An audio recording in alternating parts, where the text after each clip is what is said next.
Hello everyone! Gagawa po tayo ngayon ng maha blanca. At yan po ang mga ingredients: cornstarch, evap at condensed na gatas, whole kernel corn, may gata at ang sweet corn. At syempre, lalagyan po natin yan ng cheese sa ibabaw. Maglalagay po tayo ng 2 bowl na cornstarch.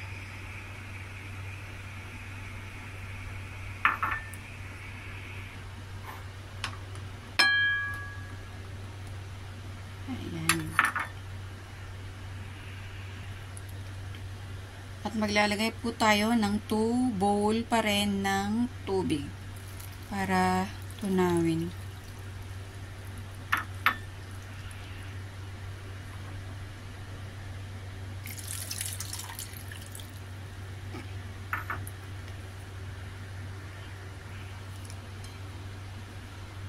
Haluin po natin hanggang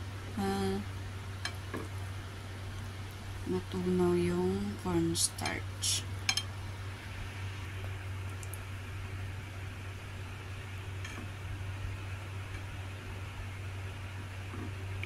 Ayan po, at nahalo ng mabuti.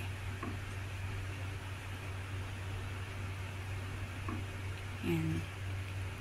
Set aside muna at halo-haloin natin yung gata, gatas at mais. At ito na po, hahaluin natin. Paghahalo-haloin natin yung gata. 3 bowl na gata. Pumili ako ng isang malaki at saka isang maliit. Tapos evap na gatas. Wow. Hindi yata magkakasya. At ang condensed milk.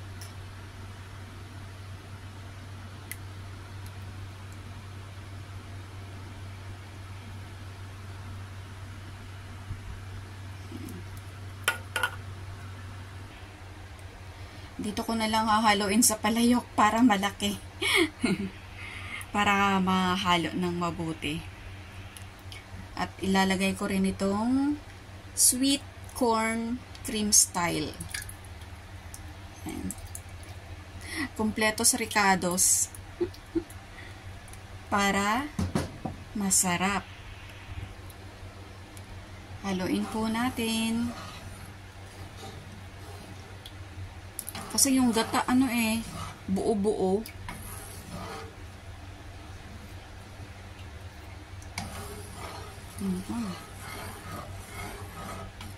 Ayan.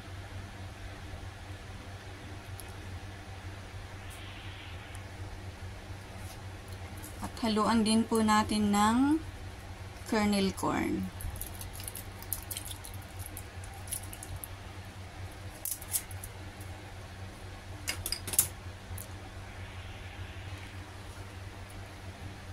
At hahaluin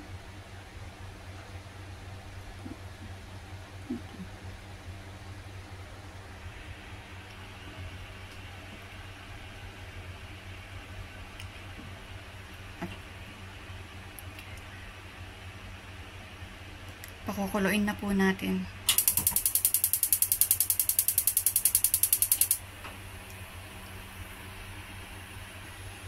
Pagka medyo mainit na, ihahalo ko na yung cornstarch na may halo na tubig. Ihahalo ko na po itong cornstarch na may halong tubig.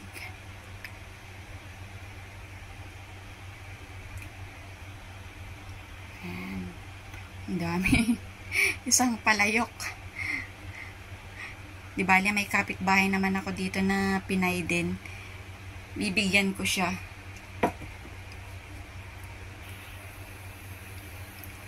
Unang experiment ko ng maha blanca na gumawa.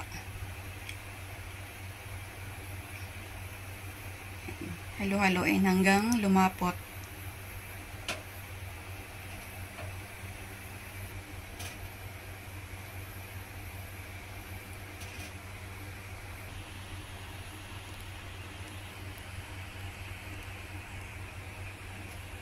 Halo-haloin hanggang lumapot. Tiyaga lang pala sa paggawa ng makakain ng dessert. Dessert to mga kablangka. Nagbubuo-buo na siya. Ninaan ko lang yung apoy para hindi siya mabigla.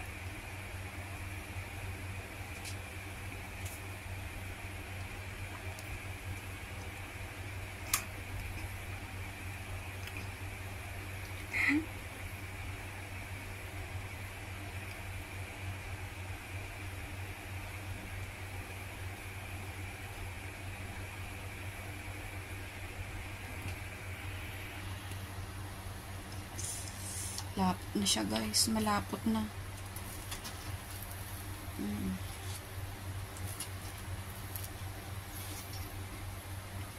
Turn off ko na yung kalan. Haluin ko para mamaya ilalagay ko na sa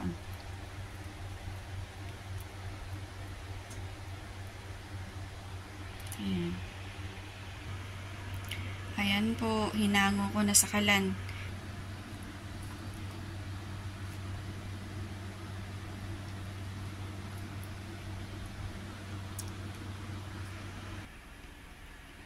Ang dami. Bubudburan ko ng cheese.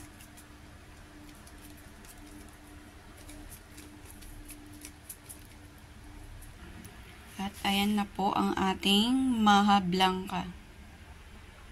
Ipapalamig ko muna, ilalagay ko sa ref para pang dessert mamaya. Na pala. Dami.